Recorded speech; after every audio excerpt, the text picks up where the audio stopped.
What's happening, everyone? Welcome to the Sportscast. It's me, Andy Grant. We've got Gary Judge from across the park with us, and we've also got our trusted Steve Musk, our producer, in with us as well, if you hear a voice in the background. First off, massive thank you to everyone on Patreon. You've just had this week our added show with Kieran Malone, giving you all the insight on everything to do with property. You've got me and Gary as well talking all things life on our Wednesday show, and you've also got the betting tips as well, all on Patreon now for just £1 a week. So get signed up now and support the boys. Right, big week in sport, and it's also the fantasy football week, which we'll be discussing as well. We're paying out this weekend £100.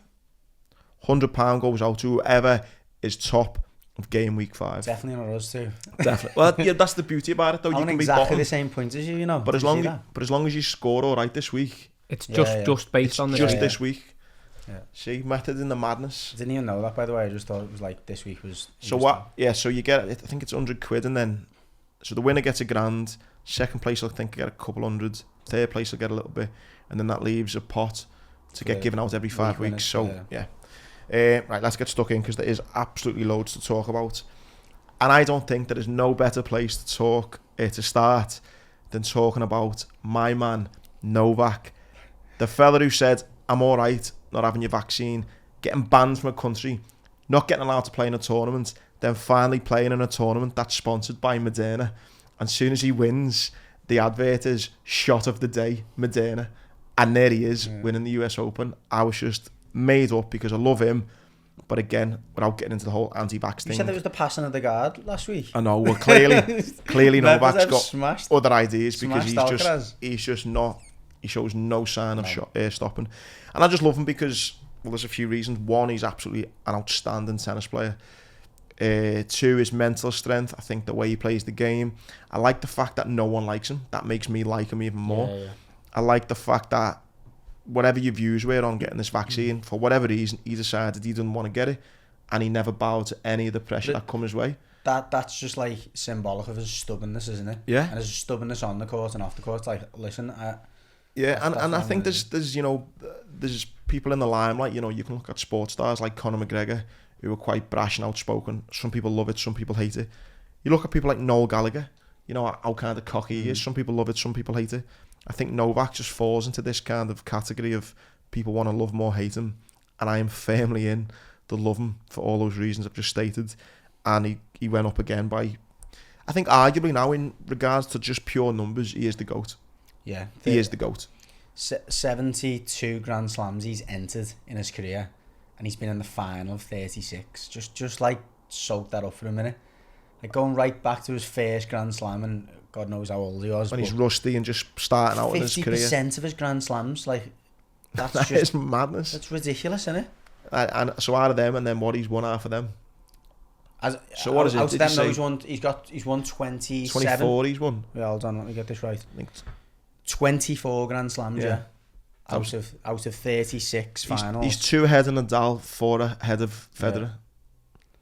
Yeah. He's the GOAT. He's the GOAT, and to be fair, me and you called it pretty perfectly. You know, you fancied Alcaraz to beat. Medvedev to beat Alcaraz. Yeah, and then I fancied though. I think if Carlos would have got to the final, I think he might have had Novak's number. No, honestly, I don't think so. I haven't watched the semi. You just think he was that good? Against Alcaraz, Medvedev smashed him, and he broke him, like broke his spirit. Whereas in that second set, I don't know if everyone watched the final. Second set was an hour and 50 minutes. Yeah, that's ridiculous for the set. Crazy, yeah. Like there was constantly 15-minute service games.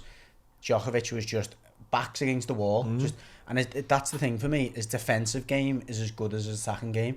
When he's against the ropes, he finds a way to just like get that ball back in and keep it in play. We spoke a little bit last week as well about the mentality involved in tennis, and I always think, probably shows you why I wouldn't be a great tennis player. Surely if there's, if you're playing a 10 or 15 minute game and the opponent's serving and you're getting it and you keep on getting it back to advantage juice, surely there's a bit where you think, I'll just let him have this because I'm wasting so much energy type thing. But it just shows you the mental strength where they're like, I'm going to fight for every point. You know what I mean? I'm 40 love down. I'm still going for every ball. I'm to get it to a break point to try, unbelievable. But you do have to make those conscious decisions sometimes. I think you're right. Like there's games, certainly sets, where you see players and they fall down, they just think, I'm letting this set go now, I'm going to focus on the next set. They almost have some time off, and they think, I'm not playing well now, I'm just going to get through it, try and slowly get me form, because there's so many momentum swings in a tennis match, and that's what's great about Djokovic, is he rides that momentum of the opponent and just thinks, I know I'm not playing as well as he is now, but I'm just going to stay in it. I'm just going to keep the ball going over to the other side of the net. I'm going to make him hit winners. And it's hard to do that. And if you're playing against the Djokovic and you know you have to hit that ball right into the corner of the court to hit a winner, the margins are so fine that when you drop your level, that ball starts going out and you're losing games there quickly. It reminds me a little bit about Man City. You know, Liverpool going toe-to-toe with Man City. Liverpool had to be nigh on perfect and just hope that City slipped up. I think that's what players are feeling like when they go up against Novak. What they're feeling like when they go up against the greatest, like, you know, whether it's a team or an individual. I mean, it took so much out to use, didn't it, the following season? Yeah, that's what I mean. I loved as well, like, after it seemed to, like, you know, I think tennis enthusiasts, but anyone who can just recognise a great sportsman, like, you know, I think I woke up to like a 2 or 3 minute voice note from you, just you know, waxing lyrical about him, and it was great. I think, and I desperately wanted Medvedev to win, because I did. I just felt like if it was ever going to be a time he could win it, it was now, and it'd be great for him to do it against Djokovic. But then, just the way that Djokovic ended up winning the game, you could have nothing but respect and admiration for it. No, I know, and I loved it. And again, I'm a massive fan of Medvedev as well, but I think you've just got to say he was great after as well. He was like, he said, I'm just thinking about this now. He said, I've won 27 tournaments in my career, and I think I've had a great career. He said, that man just looks over and everyone starts cheering. He's won 24 Grand Slams. And it's just like, it's just mind-boggling. I think the other scary thing is, I think it was him or his agent come out and basically said the 2028 Olympics is a goal for Novak. So what was that making then? He's going to be, 42 or something, is he? How? So, I mean, if you're the likes of Medvedev and these young lads coming up thinking, now is my time, I think you've got to think again, because 2028 he could be at the Olympics there. It was also a great tournament as well for I forget the girl's surname, Coco Gauff. Only young, 19, 20, I think she might 19. Be. Wins the US Open, and I thought it was an amazing clip. And it reminded me a little bit when my favourite Emma Raducanu won Wimbledon, and my little girl was getting a tennis racket, you know, saying, oh, Emma Raducanu. And then footage was revealed of when Coco was with her dad in the US Open watching Serena Williams. And then fast forward 10 or 15 years, there she is on the main stage. I thought, wow, how inspiring is that for children around the world to see, you know, you can get there with hard work. Yeah, it was like her hair's standing on Emma where she goes into the crowd as well. And her mum and dad looked dead young, because they are, do you know what I mean? I think they must only be in like the early 40s, if not late 30s. And like seeing your little girl, because she's still 19, you'd still see her as your little girl. I guess you do forever. We'll probably talk about that on another show. But yeah, incredible. Like, and you know, the comparison there with Emma Raducanu obviously winning the US Open at that age, but she looks different gravy, this girl. Like, I was going to say, no disrespect to Emma Raducanu, but I don't foresee this girl having a drop off like Emma did. The pressure she was under in that final against the top player, and you could just see the look in her eyes, and it was just pure belief, focus, and unwavering. Like, if I'm not wrong, I think when Emma come in, she was a wild card in the US Open, or certainly she was a rank outsider. I think this girl is like top 10 already. I think she's expecting to win that game or that match on home soil as well. Yeah. So massive pressure, and I thought the speech afterwards, she spoke like, you know, so much maturity. Yeah, unbelievable. So that was brilliant. The tennis, really enjoyed it. Really enjoyed it. Bit of a whistle stop before we get into the footy, because there's quite a bit on the footy. Horse racing this weekend. You've got the final classic in Britain. It's on at Doncaster. I think the big talking point already is going to be all about your main man, Frankie Dettori. He's on a horse called Gregory, which is at the moment the 11-4 favourite. Going to be hard to win, but like I say, he's the favourite at the minute. And it's all about whether it's going to be his final classic in riding Britain. I think if he wins it, I don't know. There's a bit of a thing going on this weekend where it's not his retirement party, but I think there's going to be a lot of celebs going there, having a good day out. Thinking it's the last time they might see this. But I don't know whether they're thinking it's that. I think they're all just going there just for having a day to support and help and celebrate Frankie. I think that's what they're kind of putting up in the media. It's a day to celebrate him. It's a celebration rather than goodbye, or appreciation almost of his achievement. Yeah. And the reason, and then this isn't going to be one of my tips, if you like, that'll be on the Patreon show, but I think this horse will win. I don't know enough about the horse, don't know enough about the owner, don't know enough about the grounds. Purely on the basis, pure momentum. There are some people in the world, I'd like to think, Gerrard, I put him in there, the Messi, Ronaldo, the Novaks, the Nadals, the Federers. Some people just have got that. What's that saying? Like that, je ne sais quoi, like that, he's just gonna, it just does it. He turns up, they win. It's like, when you're playing in the school play yard and you want someone to have the last kick of the game, it's him. Roy of the Rovers kind of stuff. Frankie, so it would not surprise me if he wins that race. I don't know anything about the horse, but I'd be willing to suggest that it'd probably be around 6-7 to 1 if Frankie wasn't on it. That's like the influence he has. Probably, yeah. He does have a big impact on the market. Therefore, if you were going to look for the value, you'd probably look for a horse that's probably got a better chance. Yeah, some jockey, but again, it's again. You wouldn't bet against them, would you? No, that's the point. Yeah, I wouldn't bet against them. If you were him and you won, would you be thinking, I'll go out on top here and that's it? Or is that making you go, do you know what, I've still got it? I think $1 million question, innit? At the time, you'd probably think the former and think, right, this is great, I've done it. But then I think once a few days go by and you look at it and think, I wasn't actually pushed. It depends, doesn't it? I think it depends how much it physically takes it out of him, because he's one of them who said, like, making the weight and stuff gets harder and harder as you get older, and you'll only know how much it takes out of him only. So I think that's one of the greatest questions in sport, though. You look at a boxer, you just win your title fight, or you do your so much defence, and you're looking better than ever. At what point do you stop? Do you stop at the point you've been knocked down? If you're a footballer, I genuinely think you feel it. I think you feel it. Like, obviously those moments and those nights or those days or those competitions, to the public define you, but all the work that goes on in the background, and getting up in the mornings and putting your body through the mill every day, I think that's the stuff that... But I think that can be masked, though, by those moments of pure elation. Yeah. Because I guarantee, I know what you mean, but I guarantee after Frankie's just won that race, those getting up at 6 in the morning, he'll be thinking at that minute, they're not that bad. It's the same. It's not that bad. It's the same as in a marathon, though. You forget all that pain, because when you come over the finish line, it's like... So I think very few athletes have actually retired at the right. I think Carragher was probably one of the only ones on the top of my head I can think of retired at the perfect time. But I don't think many do. Many stay another season too long, and then they start getting rotated and stuff, and think.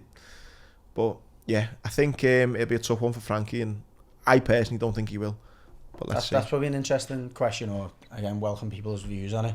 Which athlete or player can you think of got out at the perfect, retired at the highest point? You thought they were the best at that time, and they couldn't have got it. It's like they literally hit the pinnacle. It winds me up a little bit sometimes when you see like a goat, if you like, who at the end of his year starts being a bit crap, and then you get young people going, he's fucking shite, and you're like, whoa. Oh, steady on. Yeah.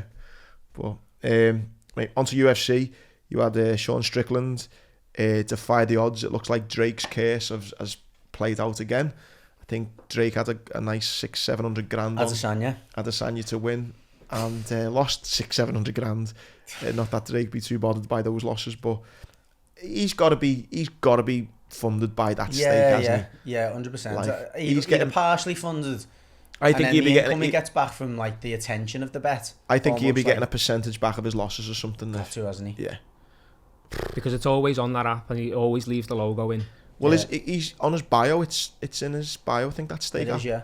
It is. So, I think, and I've seen it with bookies. I know with Betfair, what you can do is you can have like there's certain bonuses, and you can have like if you think, for example, you're gonna lose. So, for example, if you think you're gonna be winning, you can get like something like I think it's you pay 0% on commissions. So, for example, if you win with Betfair, you can pay like say 0.5%, 1% or 1.5. Now, if you think you're gonna win all the time, you'd obviously want to pay 0.5% commissions, right? Now, if you're a player who thinks, I like just the odd punt, and I'm probably going to lose more than I win, you can pay the 1.5% commissions, but in return, you get 10% of your losses back. Nice. You know what I mean? So there's certain things bookies can do, and some of those bets today, I know he's won a few of them, but I think the ones he loses are highlighted, aren't they, just by social media. Anyway, he fucking lost because Adesanya got ironed out in, I think, the first or second round. Which was a shock, to be fair, like as you say at the start. It was a shock, but I say all the time, and it's such a difficult... I mean, boxing is as well, but UFC in particular, because you've got so many ways that a fighter can approach that particular bout, and obviously anything can happen, can't it? Oh, like yeah, you can literally just be getting your head bashed in, and then you take someone's legs out, and suddenly you're on the back, and it just can flip. You've like seen that. so many times where a fighter gets injured as well off his own, like it might be a little back step, right, a twisted ankle or something, and you're just like, wow, did not see that happening. So I think it's a bit of a potential PR nightmare for Dana in the UFC, because he's not known for his eloquence on the mic, let's put it that way. So it might be interesting to see how that plays out over the next few weeks and months. No publicity is bad publicity for the UFC though. Yeah, I suppose, yeah. In athletics as well, you had, again, another GOAT. Well, I'll let people who know more about athletics than talking about GOATs, but Mo Farah competed in his last ever run. It was the Great North Run. 40 came. That's a half marathon, isn't it? Yeah. Yeah. Came fourth. Apparently had a great kind of, welcome and all that. And what a story. I mean, it's mad how it all came out just a few years ago about him getting smuggled in back of a transit van. You know, you think the life he's had, and finally hanging up his running shoes in the Great North Run. And also on the kind of athletics kind of side of things, the 2026 Commonwealth Games looks like it might be getting delayed to 2027, because basically there's no city that can justify, I think, the funding and the investments and the kind of infrastructure which it takes, But again, it's a reflection of the commercial, perceived commercial value of the Commonwealth Games, isn't it? Because the minute you're considering a bid, you go, okay, well, which sponsors can we get in? Who's going to pay for this? Who's going to pay for that? There's clearly not enough businesses or corporations out there that are willing to put up the money to sponsor. I don't know whether as well it's sign at the times in the sense of where governments are, and they're thinking, you know, we can spend, I don't know, $5 million, whatever pound, bring the Commonwealth Games, it'd be great. And they're going, actually, we've got like a hole to fill in, like the education system, or we've got that. I mean, I don't know. I wouldn't believe that, mate. Well, I wouldn't. Listen, but if it was there to make money on it, then they'd be doing it. But there must be another reason, though. I mean, I haven't gone into the whole, nuts and bolts of it, but clearly there's a problem why cities aren't. There's an economic impact, and I think that's disposable income's the main one of the people who are actually going to be buying the tickets. Yeah, that'll be a factor. Which is a shame, isn't it? Really, at the end of the day, a massive event like that. Young athletes, and we spoke about that the other week, didn't we? The lack of, or the fact that you're building up to one event, maybe in a year or 2 years time, to another event. That's it. Yeah, great point. Imagine that waking up this morning and you're seeing that. You're thinking, you're thinking, I'm going to do the Commonwealth Games, then I'm going to turn pro, or I'm going to do this, and you're like, that's another year now. Yeah. Talking of, like the way I've done this, talking about turning pro, someone who went from a professional footballer to, do you think he's too old to ever actually go pro in golf? Gareth Bale? No, absolutely not. Well, he's not playing in his condition. A PGA Celeb Pro-Am. He'll be in better physical shape than almost every golfer. Obviously, there'll be certain muscle groups that he'll need to, develop and. Well, he's playing off 0.5, which is pretty much scratch. And I just think he just must be one of those really annoying people who's just boss at everything. He's also one of them really annoying people who has a lot of time in his hands and a lot of money. So yeah, good. You know what? It kind of reminds me a bit of you see the kind of Jennifer Aniston, when she's 50 compared to, a woman from Bootlaff 50. All she's got to do who's not done the school run for 20 years, who's not done the shopping, who's not carried bags on the bus and, not. It's a very different life, albeit. But I mean, still, to dedicate, your spare time, albeit the multi-millionaire lifestyle, still takes some doing. It does, to get that good. There's no messing to get that good, and I've got some mates who are at that level. It takes a lot of time. So to be able to still up to a year ago play at a top level of one sport, the most popular sport in the world, to then drop down to probably the 4th or 5th most popular sport in the world and be up probably in the top few thousand he's playing with McIlroy, I think, this weekend. He's they're on the same team. It did get me thinking, if I can just stop for a second and talk about Gareth Bale. What do you view his career like? Success or unfulfilled or what? Success. I said to my dad, I had a coffee with my dad this morning. Scored one of the best goals in Champions League history against Hughes in the final. I agree, quality. But my dad was kind of and the one against Atletico, was that in the Copa del Rey? Copa del Rey, where he runs off the pitch. Yeah. But my dad was a little bit a bit of a wasted career. Wasted career? Well, all I'm saying by that is, I'm not trying to throw my dad under the bus here, but your dad's under the bus, mate. I think there are a few people, though, who think that he never fulfilled his potential. Is that because of his perception of the Madrid fans, though, and their media? Because they didn't want him to get a look in, and He he was a bit was like still one of their yeah. better players. Yeah. But he wasn't playing week in, week out. I guess that's what my dad's putting. He has injuries. Like, he has injuries, and someone who's, when you're that athletic and you rely so much on your pace and you start getting hamstring injuries and stuff, you are effectively finished, aren't you? And he almost had to, I wouldn't say reinvent himself, but for the last few years, he did have to adapt, and he had to kind of rely less on that pace and maybe become a target man as he was for Wales and stuff. So, well, I went down a little Gareth Bale rabbit hole this morning over my cup of tea with my dad, and considering he started off as a left back getting released by Southampton, you know what a career he went on to. Didn't win a game for like the first 21. He was like the bogey man in their team, wasn't he? Tottenham it was, yeah. Well, it got me thinking, right? So, I mean, like you say, injuries played his career. You look at the likes of your Messi and Ronaldo. You know, Messi's rocking up nearly 900 games. Ronaldo was on nearly 1,000. So, what's he get about 400? Bale got 553. But here's one for you then. From a trophy to games ratio, right? We'll start with Messi. What do you think he wins a trophy every what? How many games? I reckon he's won. Starting off from when he played his first game for Barcelona, senior full side. It's just mad. It is genuinely mad. I reckon he's won about 40 odd trophies, is it? Maybe. Just give me your games and I'll give you the facts after it. How many games before he wins a trophy? Every what? 27. What are you going for, Musk? I go 20. Every 23 games. Wow, right in Hang in the middle, almost. yeah. Well, then. So he's played 896 games and he's won 38 trophies. Yeah. Now, will you imagine starting your first ever game, professional football, and someone saying, basically, mate, every 90 minutes you play... I'm saying the pits has a similar... You're going to win a trophy. Right, Ronaldo, what do you think his is? Every what game? I want to say he hasn't quite won as many trophies because he had those seasons at Juve. Barca will have been winning them when... He had the seasons at He was Juve. at United was a bit dormant as well, so I reckon he's won maybe late 20s, maybe mid 20s. So I'm going to say 39. Musk? 33. 31. Oh, nice. Okay, How many trophies has he won? Ronaldo's played 981 games and he's won 31 trophies. Okay, which brings me on to Gareth Bale. Now, we can't compare, by the way, because with Messi, he's automatically catapulted into a quality team. But then, conversely, Bale's in a Messi, team. Messi would have played every game and been the main catalyst for winning those trophies, whereas arguably Gareth Bale's came when in he's and first scored come the winner. through. I don't know, he But like, if you think of the seasons that Bale would Ronaldinho. have still won trophies at Real Madrid, but maybe not been the main man, but he's still been credited with the trophy. Whereas Messi and Ronaldo, if they were not playing well, their teams were not winning trophies, were they? Do you know what I'm saying? So I think it balances itself out. I know what you're saying. Bale's got a good few seasons of playing in teams where they're not getting a trophy. Well, yeah, Tottenham, he did win the League Cup at Tottenham. Ronaldo, when he broke through at United, I know they obviously has a good team, Tevez and Rooney and all that, but they weren't the Uniteds of the late 90s, really. I think it was only 1 or 2 seasons he ever won in. I mean, he won at Sport now, so he won a title there. What are we going for Bale then? How many games? I guess that's a reflection of how good you were young, though, isn't it? Yeah. If Bale was the real deal, he wouldn't have been at Southampton. So Messi was winning a trophy every 23 games. Ronaldo wins a trophy every 31 games. Where's Bale sit?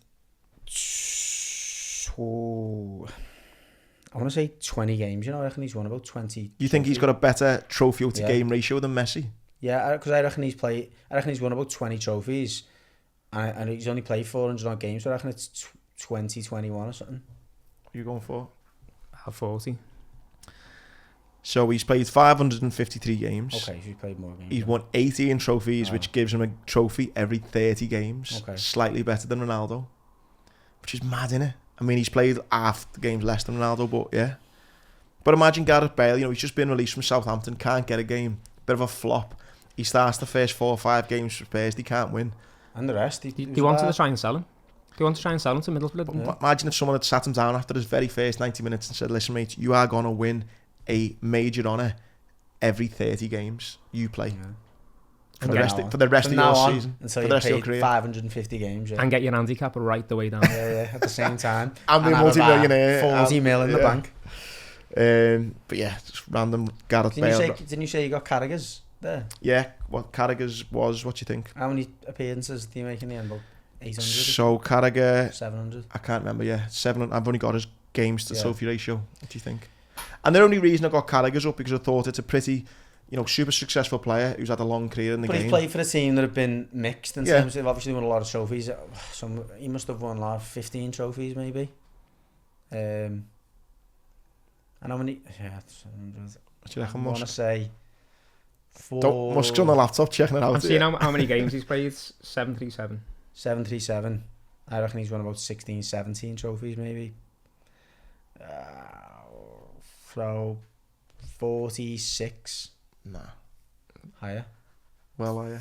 55. 67. Wow. How many trophies has he won? Did you see that? It's not, yeah. But it just shows you, though, like, Carragher, one of the, greatest players, and it's English, like, one of the most decorated players, yeah. which is just mad. Just shows you the level. He hasn't won that many. He probably must have only won about 12, I think, then, yeah. That was my Gareth Bale rabbit hole. Hope you decent, enjoyed that little rabbit hole.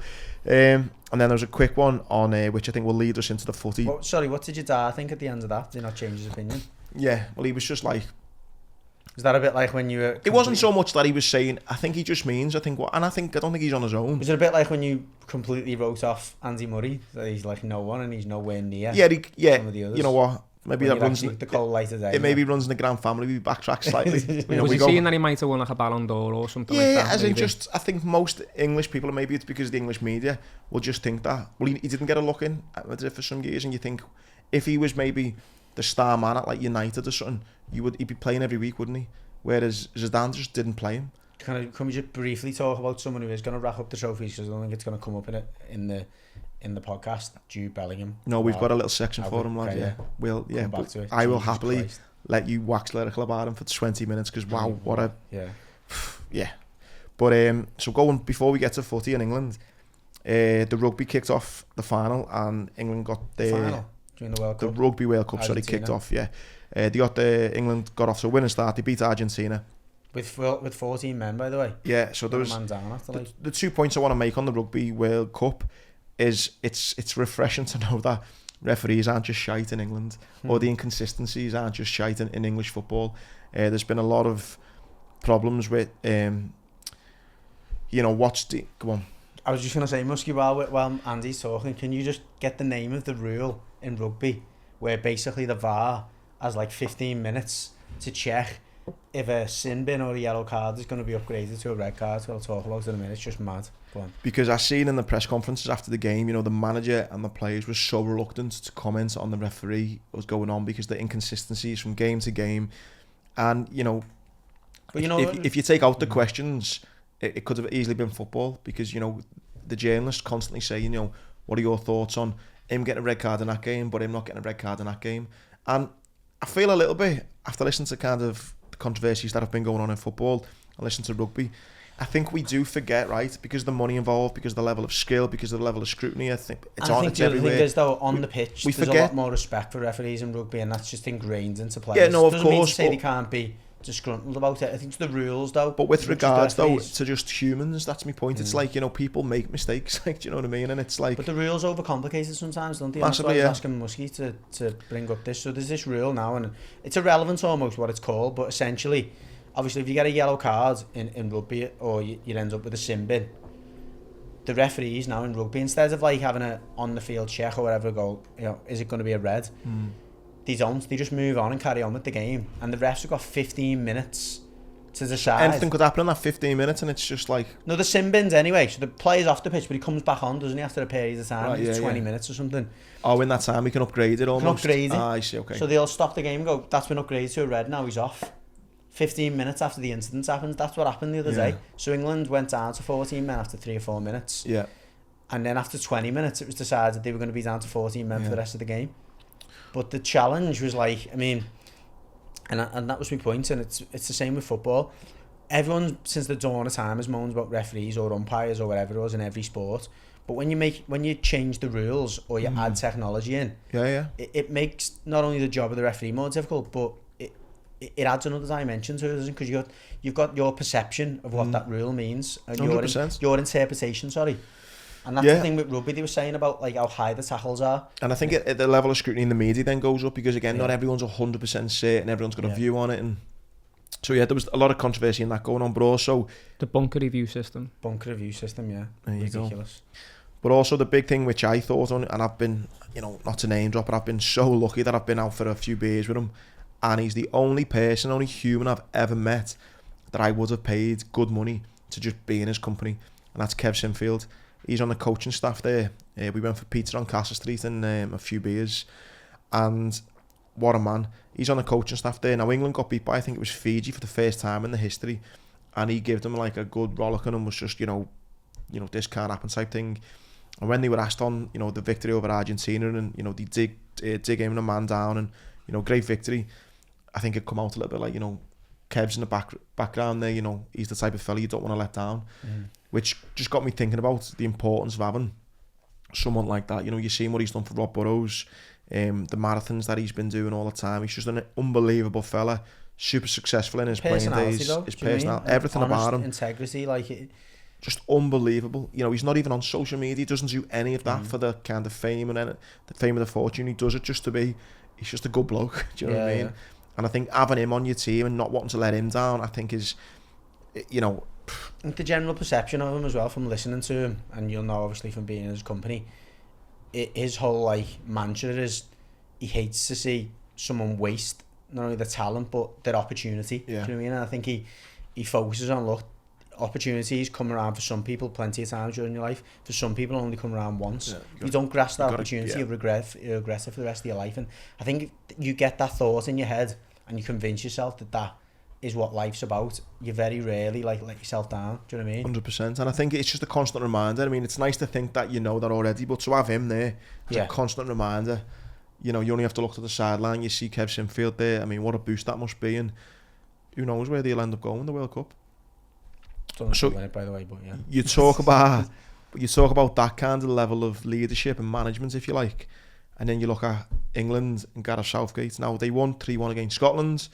The big talking point not only was about Jude Bellingham, what a player he is, but the management of Harry Maguire by Gareth Southgate. Now, a few things to unpick here. He comes on at half time, and why, by the way? Why? And scores an own goal after 15 minutes of being on.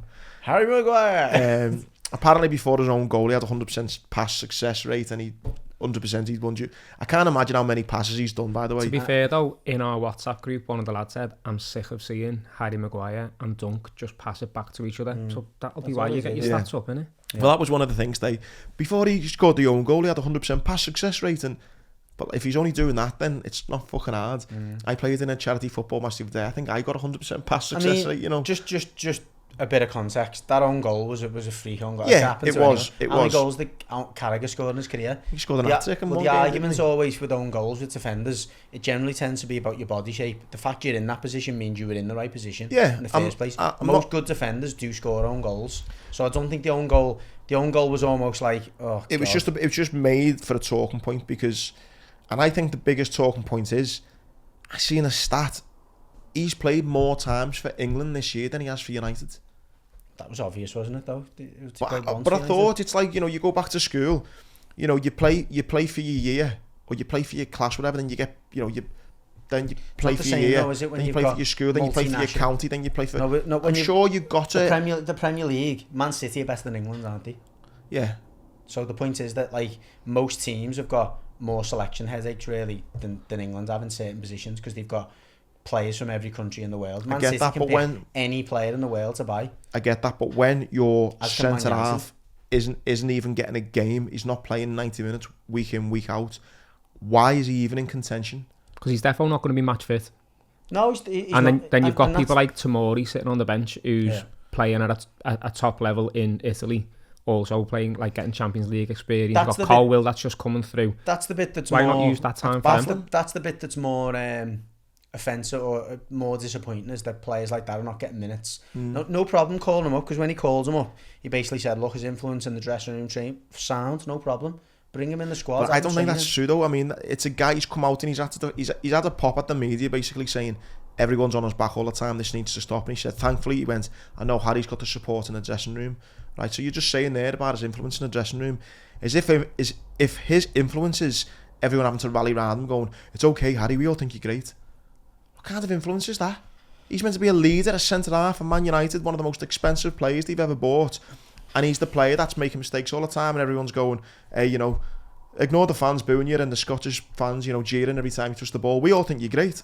In fairness, I don't think he's making mistakes all the time, because he's not playing, is he? I think the bigger point... No, because he's not even given a chance by Ten Hag. No, because the bigger point, is, as Muskie's saying, is he's denying opportunities for other players that should be getting opportunities. So I agree that England should be the pinnacle of your career if you're English and whatever, and if you're just getting in the squad out of past performances, that's not right. Well, that's exactly every England manager though and every manager has their own way of picking squads, don't they? And every manager, whether it's club or country, has their favourites. Harry Maguire, almost admittedly to Southgate, is a favourite.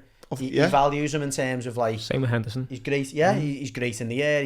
You watch whenever England in a big game, and if you call... Out of the 2 games, the qualifier was a bigger game than the Scotland game. So the Ukraine game, England come up with a set piece, and the set piece was get the ball to Harry Maguire's head, and then we'll play off the second balls.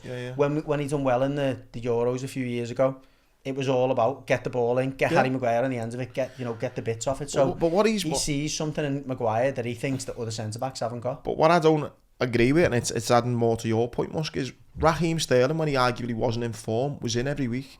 He made an unbelievable start to the season, and he's not even in that squad. I just don't understand how he picks a team, and he's now having to come out because of his squad selection. And the biggest thing he's talking about is Harry Maguire getting the piss taken out of him. 2 things for me. One, by the way, I do agree with you. By the way, I'm just trying to play devil's advocate. 2, I just think it was like pouring fuel on the fire. Yeah, 100% When he got asked about it last night, he should have said, well, listen, that's football. The opposition fans are going to go with you. You know, Harry Maguire is having a tough time. He's not getting in his team at home, but I think he's a top player. End of story. Yeah. Coming out with that rant actually puts more pressure on Maguire now, I think. And I also don't think, and I'm not trying to say like I'm an expert because I've spent a few hours with in his time, but when I met him, right, by the way, very impressive fella, Southgate, really cool fella, dead sound, lovely fella. He doesn't strike me though as like the and by the way, I know not many people have got this in the locker, but he doesn't strike me to have the kind of the aggression of like a Klopp and a Guardiola to really fucking hammer a player if he's doing something wrong. Yeah. Do you know what I mean? And I don't know whether he hasn't, I wouldn't know. I don't think it's a style. But it's not a style, no. And I don't know when Harry Maguire has messed up, or I don't think he's got it in to be like, but I don't think, come on Harry, what are you doing? In fairness, I don't think that's necessary at international level, if you know what I mean. I don't think, given the time you've got with them players, the fact that you're selecting them for whatever 10 days, you've just got to try and get your head around them as much as you can in those 10 days and 2 weeks. And I think if you think about, let's say for instance, he excuse me language, bollocks one of the players, doesn't see that player then for 3 or 4 months, he goes back, all that festers. I think it's a... Yeah, but... You think of what... I can't name many international managers where you think, wow, that's a ruthless streak. Do you know what I mean? Like maybe Bielsa, yeah, it's a good point. Bielsa at Argentina, who's now at Uruguay, but I don't know. I don't think it's a quality as an international manager that you really need. Maybe not, but yeah, I think that's probably what he needs sometimes, though, playing for England. I don't know. The other thing I found was mad about the old England stories, some of them that come out this week, was you talk about this game was getting built up as like a fantastic game, England, Scotland, and all this and that, and about playing for your country and this and that. It come out that Southgate had to convince Kyle Walker not to retire from international football. 3 times he said he's done it. You look, Kyle Walker's won every with Man City, regarded as one of the best defenders, one of the best going forward, one of the fittest, the best ever. If it's that great to play for England, why is the manager having to convince you to, not hang up your boots? He knows he hasn't got many years left over his legs, and it's games, like, do you waste those minutes? But if he's done it though, Musk, for the last 3 years, that's taking you back till when? It's miles on the clock, isn't it? Like that's probably the one in Croatia, not Russia, the World Cup. Yeah. He's probably heard my motivational talk and thought, fuck this, I'm not having to go through any more of these. But I mean, I just think it makes international football more of a mockery when you've got Southgate not picking Sterling when he's playing out of his skin. You've got him picking Maguire when he can't even get a game for United. And he's having to convince Kyle Walker not to retire. It just makes me... No offence, and I don't want to make this about Sarzi again. Even picking Henderson's a joke. Yeah. He's playing in one of the, whether you like it or not, at the moment, and it won't be maybe in a year's time, one of the worst leagues in the world. 100%. All right, they've got 30 odd top players playing in there. And now, even if you look he's at the paying... number of players in that league, and the level most of them players are at. But Gary, even if he's playing, you use the argument about he's not even getting 90 minutes for United. Even if Henderson is playing 90 minutes in this Saudi game, It's still not enough. It's still not enough because they're playing 35-degree Playing heat. in the conference though, it's literally like playing in the National League. He won't be running around like he was for Liverpool, playing in Klopp's kind of pressing style. But to be fair though, even if he was still at Liverpool, I still wouldn't have him in that midfield three now, based on what they've got. No. Well, yeah, let's move on then to the positives. If you are going to be a big England fan and you want us to stop moaning about the England team, wow. Bellingham. I mean, the players they've got in, I really like Foden. Unbelievable. I know he's been out of sorts if you like for City, but does always see eye to eye with Pep. I'm a massive fan of Foden. How he took that touch, like, it seemed like there's such an unnatural way to when he brings onto his left foot. His centre of gravity is his balance is incredible, yeah. And and there was a bit of noise around Foden's comments of saying he wanted to play in the middle, wasn't it? And spoke about, let's go past that. I think that's another can of worms. But I think the main point about Foden and to a certain extent Bellingham, you can play them players anywhere in midfield and forwards, and they'll have an influence on the game. They'll find a way to influence the game because they're just clever, intelligent players. And it's the first time in my memory that we've got 4 or 5 of those players. The likes of Grealish and Foden and Bellingham. These are generational talents. I think Bellingham, I mean, he's 20. Like, he's 20. He's just signed for arguably the biggest club in the world, for a record fee. He's 20. He looks like a man. His physique, unbelievable. And he's bossing that game. He's playing with the likes of Harry Kane, who all the years of experience he's had, and he's give me the ball. He's just bossing it, Give me the ball, and you can see the respect from his teammates. Yeah. Like, they look for him every time they got the ball. But he's even had that effect on Real Madrid. Madrid, yeah. I was listening to whatever the Spanish correspondent on TalkSport. He was saying he's the main man already. Like, the fans are getting out of the seat when he gets the ball, and he's loving it. He's just unbelievable. And you talk about Foden, low centre of gravity and all that quick feet. Bellingham's feet are just as quick, and he's like 6'2", whatever he is. But he gets in the air, he gets on the ends of things with his head. He's powerful. Yeah, he's powerful. He's got a good range of pass. As you say, he's incredibly athletic.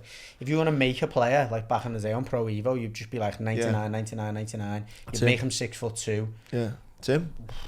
And I think whether it's Southgate or whoever they have, ends up coming in. I think for the next 10 years, build what England have got there, you just build it. Whatever formation that he plays at Madrid, as almost just mimic whatever he does at Madrid. I'd be asking him for advice. Yeah. Where would you prefer to play? What do you like this, or do you like? Who do you prefer to play with? I was going to say, who do you want to play with? Yeah, where do you want Foden to play? He's that. Sorry, good. Phil, you're playing on the left because Jude wants you to play on the left. He's that good. He's that good, and it obviously runs in the family because I've seen his brother got man of it. Sunderland player of the month. Both got player of the month for their respective clubs. That's a decent. I can't believe no one took a punt on Joby in the summer. Like, I know he's going to need a bit of time, at that level with Sunderland. But you look at his physique, you look at his style of play. Everything is exactly the same as Jude. He's not going to be a Jude. It'd just be incredible if he was. Yeah. Imagine pair of them. Two of them.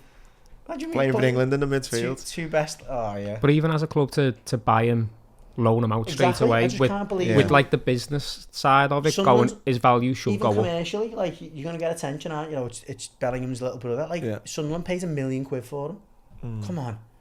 How much younger is he? Is he 16, 17 or something? 3 years younger, yeah. He's like, wow. Yeah. So he's got potential, so there's no reason why you're playing at that level at 16, 17. You'd almost like to think as well, if you're looking at like sport and families, the kind of first one's never normally the best anyway, is it? You look at like the Smith brothers, like Callum's the latest one. He's seen all those brothers come through. Do you know what I mean? You think, imagine if he's got, But if I'm allowed to just skip ahead and just have a little moan about Liverpool, why are we not just through a blank check at him and say however much he wants? And people might say they've got a certain way of the pay structure. For example, Mo Salah's got to be the main man. If I was Klopp, right, I would have said, make Bellingham the main man, right? And if it upsets Salah, he's only going to be there for a year anyway. Let him be the main man and let's build the team around him. Just take a little bit of the sting out of it. I've been told, and it's not like I'm the only person who knows this. Bellingham was like, I want to go to Madrid. Don't want to. Well, if that's the case, then the money wasn't even. He was apparently getting offered half the money almost for Madrid than he was for like potentially a Liverpool or United or whatever it was. So Well, it breaks my heart to hear that, but I understand it. And if that's the case, then it's all a null argument. You know what, as well, that gives me even more, like, I've got even more respect for him for that. It's like, I want to go and play. I want to be a Zidane. You know, yeah. Look at the best players. He's got his number, and I think, the other thing as well, which is mad, he's 20, right? He's lived in Germany. Imagine moving home. I moved away at 17, moved 300 miles to Devon. That was big. He's moved country, and then instead of coming back home and he's kind of proved it, he just went to another foreign country. So didn't just prove it, even Boston in Germany was like one of the best players in the league. Yeah, I mean, I could do a whole podcast just talking about his potential, where he is now, and how much I hate the fact that he's going to probably help Real Madrid win more European Cups instead of Liverpool. But that's football. What a player. On England, I think that's just probably done on it. That's enough for England, yeah. It's more than I was expecting. Yeah, exactly. I know I never ever talk about them internationals, but I think, it was worth it. Before we go back to the Premier, then we'll keep it international for a minute, and we'll talk about everyone's favourite country at the minute, Saudi, because they're getting the teeth into absolutely everything at the minute. LeBron James is now doing stuff out there with them. I mean, like, it's just endless, isn't it? Yeah. It's like, I'm waiting for the email to come, and I have to genuinely pose the question to you boys. We're going to Saudi to do a Lego podcast, and that question will come, and that moral compass will be out on the table, and we can all dance around it and talk about it. I'm not sure it will be. Yeah, you got LeBron doing bits out there. They've just signed, you said, a women's footballer who United were after? Yeah, she's Nigerian defender, left back, I think. She was at Leicester. Ashley Plumtree. Ashley Plumtree, yeah. What a name. Plumtree. Again, I can't confess to know the ins and outs about it. I just seen the story, to be fair, and she had a good World Cup with Nigeria, obviously ran England really close in the World Cup, and United were apparently saying, we want to sign you, offering them money and stuff, and she was like, I'm going to Saudi. Which, for me, begs the question, and I mentioned just off air, me and Musk were at our mate's little girl's christening, and one of our big listeners to the show, Sean, had a real strong stance on this kind of moral compass. I wouldn't go, and we had a good debate about it and stuff like this. And I think, though, for a country to change, it needs to have the eyeballs on it. You know what I mean? And I think now, if they're inviting women over to play football there, surely that is a step in the right direction. It's a statement. And when my big thing about it is when people say the moral compass, or what, I would never go there, is, you look at our own country, women were banned when the war was going on. Women were working in the ammunition factories, fighting the war at home, and being able to play football when they got a spare chance. As soon as the men came back from war, they weren't allowed until 1970. So, our country's history and, rights. We've talked about the hypocrisy before, haven't we? And the other thing about hypocrisy, when people want to talk about it, you look at countries, right, of the worst, human rights, if you like. Do you know what the worst human rights is? What country would you say? Which was a shock to me. If there was a league table, who do you think's number one? China. Egypt. Now, we're not banging the drum about Egypt, are we? I know Egypt suddenly aren't coming to buy all our players type thing, but the funny thing about injustice is it's only injustice. There. It's only injustice when it affects you. About 10% of our population goes on holiday to Egypt probably every year. Do you know what I mean? Yeah. Every Liverpool fan was celebrating when Liverpool won the World Championships in that kind Qatar. of worms, though, outside of sport, is just like, it can go on forever. It can go on forever, we argue as consumers that clothing's becoming too expensive, yet we don't want any of the factories or workers in the factories to be paid, less than whatever minimum wage. You can't have it. And the point is why I think, my only thing I'll say in it, because you're right, this kind of worms could go on forever. The point I like to try and make on it, to let people see it who've got such a strong stance against Saudi, is you got to be careful what you're saying, because our everyday life is consumed, like you say, by hypocrisy. You book an Uber when we walk out of the studio, you're funding Newcastle and Saudi. Saudi have got a big 20% stake in Uber, so it's like the investment fund over. It swings and roundabouts. And anyway, Saudi, no sign of stopping. LeBron's all over it. They're buying women now, and buying women players. Buying women players. Come on now. You know what I mean. So yeah, right. Do you want to go even more down it? How shit the world's at the minute, and talk about Man United? Because they had a massive own goal, own goal. I mean, to be on their PR team at the moment must be an absolute nightmare. Oh my God, I just don't. So this was a story I don't think that a lot of people will have heard. Was it you, Musk, that put it in? Or I you, found Gary? it, yeah. Gary found it. It's a great little gem. You want to enlighten? So there's ex-Man United women's manager who was, I believe, in charge, and you can correct me in a moment, Musk. I think he was in charge from like 93 to something like 2010 or something like that, was it? 83 to 2001. 83 to 2001, Wow. so sorry. So it's a long stint anyway. It's a long stint, but albeit it was 20 years ago that he was the manager, but he had a good 20 years at the club. Now, I guess a bit of context is that, as you were saying before, women's footy up until the 70s wasn't around. He's got in there really early. Bit of a, maybe some, alarm bells if you're going to be cynical about it. But obviously, since then, he's been convicted. So when was he convicted? It was around 2010, wasn't it? Or 2013 or something. That's when the allegations came out, yeah. Yeah, so the allegations, it was allegations that came out around 2013. Former players, children who were children at the time, or minors, were saying that he'd been inappropriate. Ended up getting sentenced or convicted. Went down for 5 years, effectively. And he's on the register for 10. As you are, as anyone is who's convicted. Yeah, don't say as I am. As you are, as a person. Muskie is not on the 6 Working minute. at college, lad. Make that clear. Yeah, just put that as a big stamp across the clip. But yeah, getting onto the actual story. What's his name? I know I don't even want to. Yeah, I actually don't even want to promote his Jeff Konopka. Yeah. Konopka. So anyway, Man United, in their wisdom, was it a year ago? Very recently, decided to invite him back to the club as a guest of honour For a women's game. What the fuck? And he must have got that and went, happy days. He must have went made up. Oh, it must have been wiped off the register. It must be, that's it. Freezing the city, got his best suit on, put his gloves on. You know what's really sad about this, and I know, without making jokes, there might have been women there who've been affected by him. Oh god, yeah. Do you know what I mean? In that celebration Imagine in the ground. sitting there or in the lounge or something and going, what the... A convicted paedophile. The same women that were in that team that he was part of have probably also been given that same invite, because it was the first big game at Old Trafford for the WSL.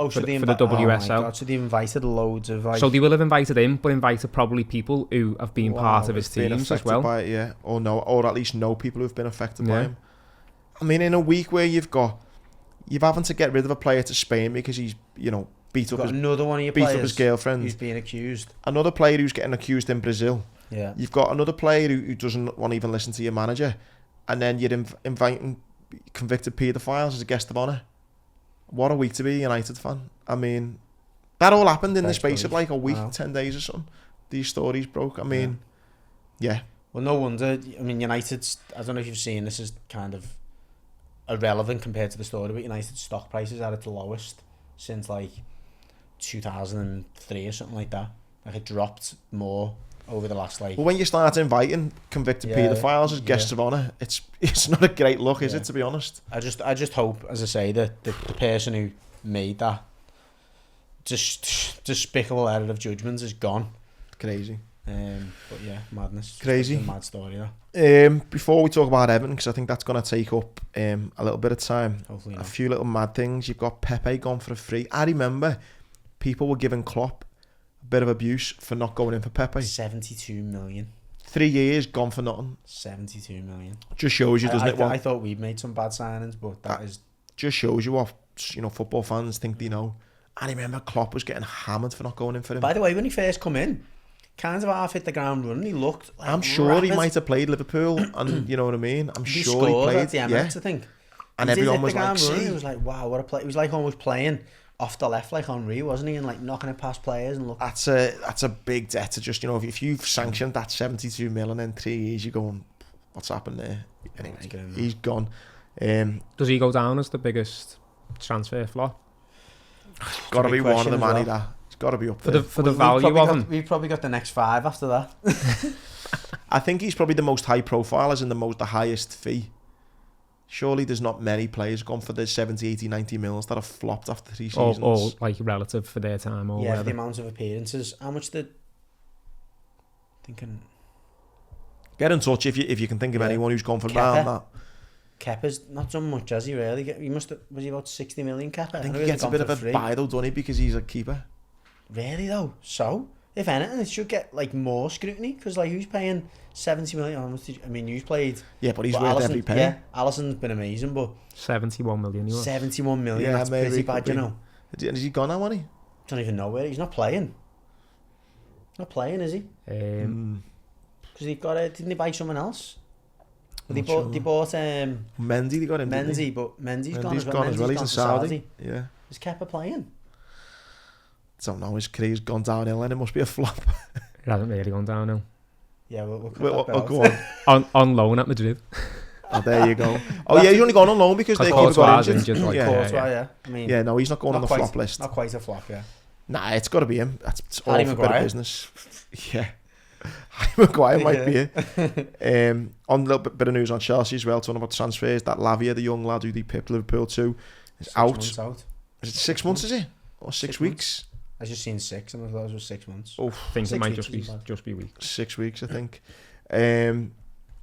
You've also got Paul Pogba making the news. He's been on my 3-monthly injection, and I'm on that same testosterone dose he's been using. I've joked about it many times in the pod. It does give you a massive, a massive boost until your daughter makes you a cup of tea, and then it brings. Well, I'm due it. I'm getting it on Thursday, so I'm at like my lower point where I'm feeling like a woman. And all my emotions are everywhere. My hormones are gone. Don't say that. Didn't mean that, did you? It's completely logical. Me testosterone's low. I need me new injection. Paul's been doing it just on the regular, apparently, just to make himself feel a bit better in between games for Juve. In between sitting on the bench, you mean? Yeah, he's getting a game, was he? It's mad how that's kind of. I mean, I thought was the maddest bit about this coming out was his agent come out and said he never meant, like, what did he say? It was a weird statement, something like he wouldn't want to have done this type thing or something. Knowingly. Yeah, it was basically saying, well, yeah, he has definitely done it. It was a weird statement. So you have to inject it? I get it injected in my arse, yeah. So, no, you can't. I didn't notice that, actually. I was just in the canteen having me soup, and then I just felt this prick in me bum, and I thought, and it takes a good 30 seconds to administer, so yeah, it's yeah. I mean, what is he playing at? I mean, Juventus were trying to get shut, weren't they, in the summer? He could be up there for biggest flops. I know, I just said that then. He did win a couple of trophies, to be fair, but Chelsea would have had a few of them, by the way, when they first. Just when you're throwing money at everyone. Jose Bosingwa, remember him? He started off really well. He ends up at like QPR, and he was terrible. But yeah, going back to Pogba, I mean, Juventus were trying to get rid of him in the summer to anyone who would take him. And Footy, although is that because they've got intel, do you reckon? Or? Well, Footy, although he's over in Italy and stuff, when it comes to sports science and medical teams, it's a small world. The doctors who are at the top clubs speak to the doctors at the other top clubs, and not a lot gets past people in certain fields. And the rumour is that he's been at it for a while, like psychologically and physically, he's just gone, and he's almost out of control now. Wow, that's a shame, because at Juve, what a talent he was. I think before he went to United, he's flopped it big time at United. He had the moments at United. Remember that game? I think they played away at City, and I think they were 1-0 down or something. I think United ends up winning 3-2, and Pogba just second half ran the show. It's great for France as well. Yeah, unbelievable for France. Yeah, that's a mad story to have read that week. Tested positive for testosterone. Yeah. What time are we on? Because I'm really interested to know how this is going to go. Just under an hour now. Cool. Right, might be a bit longer this pod, because it's got to have to be about Everton's takeover. Before, I'll just say the kind of outline of what I've heard. You tell me what you've heard, if there's anything more to add, and what your thoughts on. Apparently, Mashiri, by the way, you talk about, spunking money down the wall with down the drain. Money though, was it? Yeah, but you talk about the fella who signed the cheque for Pepe. How gutted you be feeling? He's probably going to walk away with a 300, 400, 500 million pounds out of pocket, isn't he? Yeah. Of his own money. I mean, not his own money, it's Usmanov's money, isn't it? Let's be honest. Well, he's a billionaire himself, isn't he? Yeah. Either way, someone's spunked 400 or 500 million. Yeah. And it looks like 777 are going to come to the rescue. Did you say that? Well, this is what I want to get into. Yeah. Looks like a takeover bid is close, if you believe the sources. The biggest red flag, I think, straight away is they already own a few clubs, and their speciality is coming into clubs stripping, and that need money, and then they can jump in there.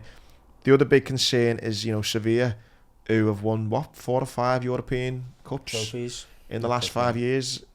Every one of their players is on the transfer list. Yeah, they're 90 million quid in debt. Yeah, you've got Genoa in Serie B, who their latest idea to try and raise money for the club is to ask the fans for 5 million to pay for the training ground, setting up a fund. Wow. Standard Liège fans. Oh my God. Standard Liège fans last weekend were protesting about the lack of investment in the club. There's a German team as well, isn't there? That are not But doing great. in any other circumstance, that gets blocked then. Well, it should do. And straight away you go, there's our evidence that you don't know. Yeah, not fit and proper. Yeah. You can't obviously balance your books wherever you already are. So why can you then have the opportunities to then Premier go League somewhere got to else? step in. You got to hope that they'll step in. You can't. I'm gonna say you can't blame Mashiri. Mashiri's wanted to sell the club, whether he's admitted that or not, for a long time now. He hasn't got the money to put in anymore.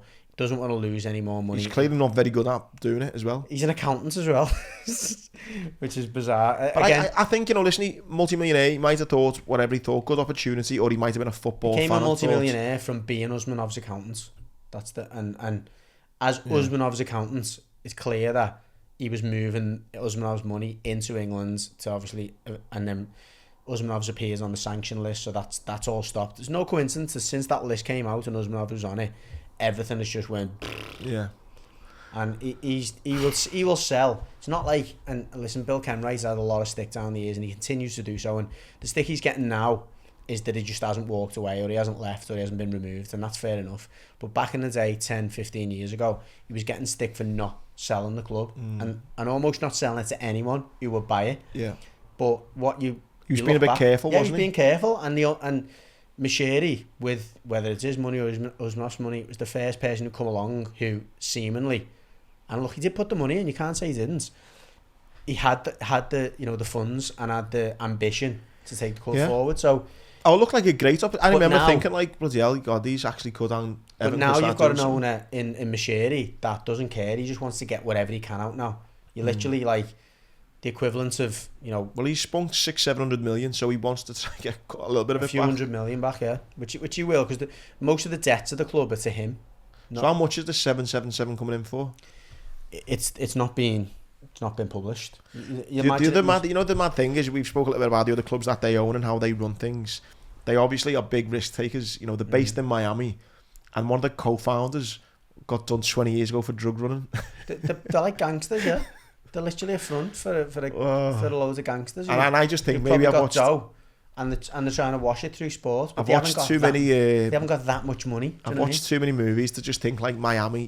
Just they're all like, I've I've got a vision of who's that rapper, Pitbull. You know what I mean? Just like loads of them in those suits and thinking music videos. Just mad. I don't know whether this is linked as well. Cali's always right. I don't know whether this is linked. Calito. But who's that UFC fighter who's coming to Goodison this weekend? Yeah. What's his name? Gilberto Silva or someone? Not Gilberto Silva. He's the footy player, isn't he? What's his name? Gilbert. It is Gilbert. Gilbert's I was son. looking at it before. Is that to do with that, or is that just a massive coincidence? No, it's just a coincidence. I thought it. Steak. It's Steak. Steak. The firm. Oh, the Drake. Yeah, Steak are our sponsors, aren't they? You've just ruined this vision. I had this 777 in Miami going into like this UFC fighter. There you go. Loads of cocaine and hookers. Get yourself to Goodison. We got invited. Our podcast got invited to the steak box, so it's not that. Is it not that fancy? They just identify people, like obviously in media outlets or whatever. So it's not really any good news then, really, is it? No, it's not good news at all. The only, I guess, consolation is because of all the noise, the Premier League are going to take longer now to do the fit and proper test, which you'd hope that they would not pass. Yeah. And look at it, that particular test and that process has been criticised a lot. Obviously, notably with the investment fund at Newcastle. But they've got money. Do you know what I mean? The legitimate money. It's funds. Whether it's coming from where it's coming from is another thing. But it doesn't seem like 777 have got the bank balance to actually put money in and sustain the club. I tell you what, if I was a Sevilla fan, I'd be thinking, hold on, what are you doing? Sort our club out first. Well, that's it. You'd like to think that'd be part of the due diligence. Hold on, can we just see the balance sheet of these other clubs that you own? Yeah. And let's see what happens when you put that money in. Where's it gone? How's it been ciphered back out to the club, and why are they struggling so much? It's not good then. It's not good at all. But I think on a positive note, we've now got an extra 100 million into the stadium fund. So there's a separate company that's set up, a holding company for the stadium. We've received the money now from MSP, which is separate to the actual club itself. So that's a £100 million loan, which is almost taking the form of a mortgage. So MSP, via another company, have kind of got a stake in the stadium until that money's paid back. Right. But that's a positive. It means that obviously the work can continue, and aside from the on the field stuff. And I feel like we haven't actually spoke much about stuff on the field. I mean, there's been that much sport going on. I've really enjoyed this. We'll just finish off then on the whole what's happening on the field this weekend in the Prem. We've got the Reds away to Wolves. I can't see anything other than 3 points there. I think we're flying. So now there's a few things that have cropped up about like some of the players who've gone like long journeys for the internationals. Nunes only played like early hours, didn't he? But he also came off, I think, as well. Oh, really? I think so. But then, obviously, it's just like the half 12 case that Liverpool fans will Alisson didn't will play talk yesterday. About. And Or didn't play. It's more just the travelling, I guess, isn't it? Yeah, but yeah, the half 12 as well. That's The rest of your players are European based. majority though, of. like Yeah. Robertson, Van Dijk. I mean, the only game Wolves have won this season in the Prem Van was Dijk against Everton. Van Dijk's still suspended, though, isn't he? What? Van Dijk suspended, yeah. Oh, of course, he got that extension, didn't he? For Yeah, Wolves' first 4 games, they've been beaten by United, Brighton and Palace. They weren't great against us as well. They literally snatched it at the end after we couldn't take our chances. I mean, Liverpool are 2-5. I'd be pretty worried if we don't get all 3 points there. But they lost the best player as well at the end of the window, didn't he? What's his name? Nunes. Of course, yeah. You've got Villa at home to Palace, Fulham, Luton, United, Brighton, Spurs, Sheffield United, West Ham City, Newcastle, Brentford. They're all the Saturdays. And then on the Sunday, Blue Boys are playing Arsenal at home to Arsenal, while Bournemouth are at home to Chelsea. So I think 3 points for the Reds. I think, you know what, all the big teams, if you like, I think should really be picking up 3 points there. You know, Spurs, Chelsea, and I was going to say, including Arsenal. I mean, can you see yourselves getting anything? I can see us making it difficult for them. Calvert-Lewin can't be far from coming back now. McNeil's definitely back and should be pretty fit. He played a good half an hour against Sheffield United and has had, you know, a couple of weeks since then to keep training. I think we'll make things difficult for them. Arsenal don't like coming to Goodison. Arteta doesn't like coming to Goodison. I think he's found it difficult even when he was at City. So yeah, I mean, Dyche's first game last season that we beat Arsenal 1-0 and Arsenal were flying at the time. So I remember it. Yeah. I don't think they'll be looking forward to it by any means, but they've got a lot of quality there, haven't they? And we're still very vulnerable. I think in games like that against the likes of Arsenal at Goodison, I'd fancy you more. Everything. I think if we score first, we win. It's so weird with Everton though. I would fancy you to get, you know, more at least get a point than I would if you just went away to Luton away or something, you know. I don't know with that, but honestly, I do think on Sunday if we get that first goal, we'll beat them. Which interesting. Do you want to just touch on fantasy? Before we finish off again, everyone on Patreon, right? Every week. So are we giving away this name? No, not for now. Just the scout. We've got the scout. Who, all I will say is he's done really well in the past on fantasy. He knows his stuff. If you've been reading his previews, he knows his stuff. He gives you a weekly preview of his kind of do's and don'ts on the fantasy. Again, we'll just leave him as the scout. I've obviously not been reading his reviews much because I'm coming 42nd on 80 points. Not great. 80? No, you're 203. The last week. 203, sorry, yeah. I'm on 203 as well.